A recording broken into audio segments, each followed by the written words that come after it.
Hello, how are you today? I'm doing pretty good, thank you. Today we're going to talk about the 2024 tax exclusion annual gift exclusion that is provided to every one of us from the United States Internal Revenue Service.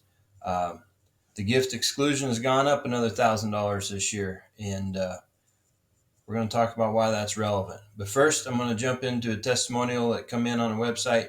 Um, Jason was very knowledgeable and figured out what we were looking for.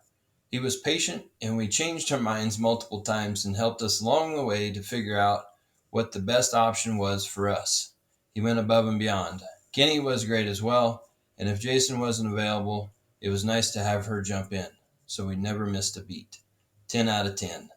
So anyway, thanks for that feedback. It's always cool to hear, and that's true. Like if I'm not around, Kenny can jump in, and vice versa. And really, both of us kind of know what's going on with all of our customers at any given point in time.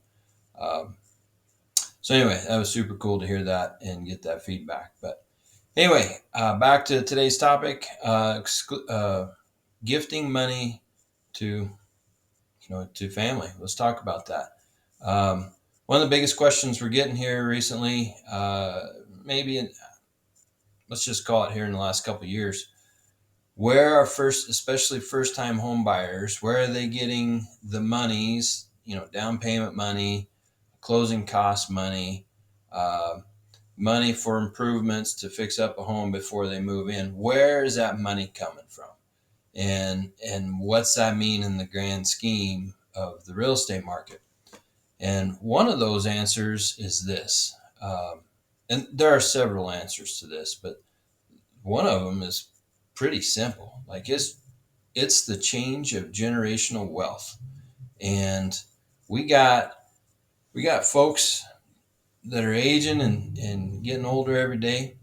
And we all know we can't take our money to the grave, right? So in these times we're seeing elevated real estate prices, we're seeing elevated mortgages, we're seeing, grandma, grandpa, the great uncles, the great aunts, the even mom and dad, uh, whoever. We're seeing them take some money, out of their 401ks, out of their savings accounts, um, out of their life insurance accounts, and wherever they have it kind of hold up, and they're withdrawing that money and giving it to the younger generation.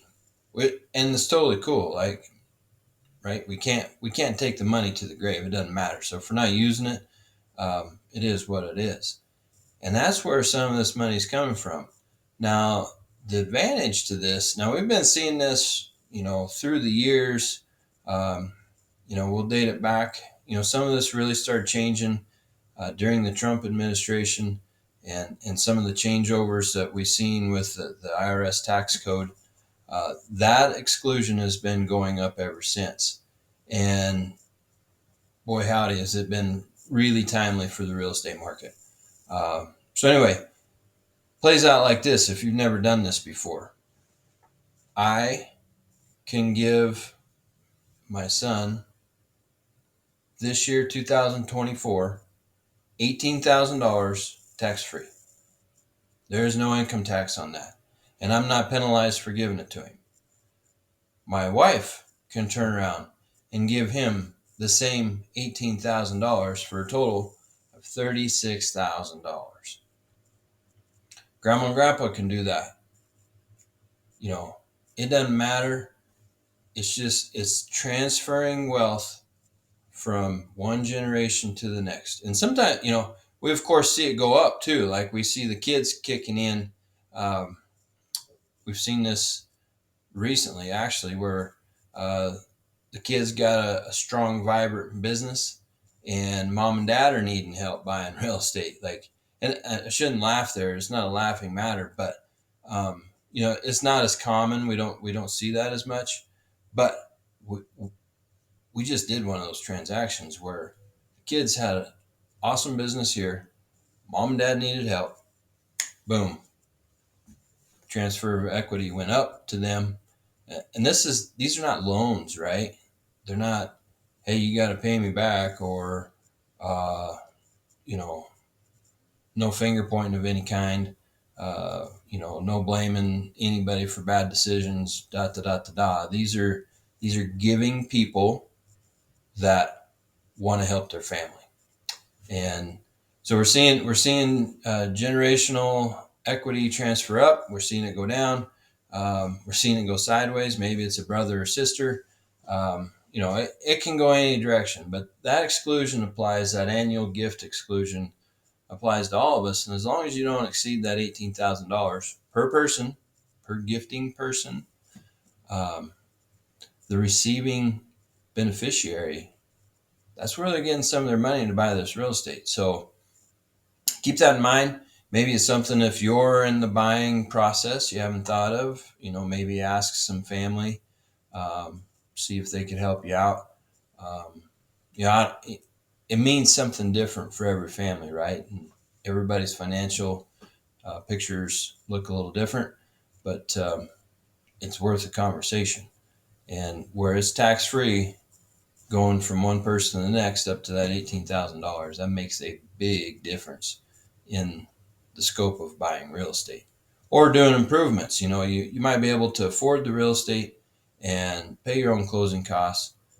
For golly sakes, the market is so strong that maybe you don't want to move into it yet before you get some new cabinets hung, or you get some new flooring in, or it's something. It doesn't have to be a major remodel. It could be just something totally minor.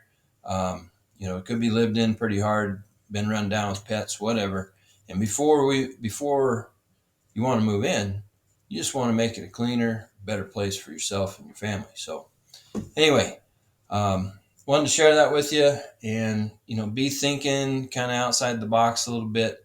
Obviously, before this happens, you need to talk to your tax advisor, right? Like I'm just your real estate guy. Go talk to your tax advisor, figure out what this all means. Make sure you get it right the first time, because once it's done, it's done. And you don't want to make any mistakes here. So anyway, get with them, get a better understanding what that means. It's a great way to help your family get into a piece of real estate, and kind of help them out in these times that are a little more trying, and especially where the speed of the market's clicking along still, right? Like, man, it's like this. And so we got to have these plans up front, and we can't be looking in the rear view mirror so much. We got to pre-plan this stuff, and really kind of be focused ahead on how, once that right property comes, we got to be ready. We got to be diligent and make the right offer, and have the right cards stacked, so that when everything starts to fall in place, it's a smooth sail. So anyway, I hope that helps, and maybe shed a little light on what's happening in the real estate market to you. If you got any questions, comments, concerns, maybe you've done this before in the past, helped a family member out or whatever, drop a comment, down below in the comment section. I'd be glad to hear from you. And share this along to somebody that you think maybe could benefit from this information. So you just never know. Like, sometimes when you're in the heat of the moment, you kind of forget to just stop for a second and think about all the tools that could be in your toolbox to utilize. And, obviously that's the point of these videos for you. So anyway, thanks for being a subscriber. Like I said, if you got questions, comments, leave them down below. Otherwise, call, text, give us a shout, whatever. Be loving to hear from you. And of course, when you're looking to buy or sell real estate, we'd be glad to hear from you. Talk to you later.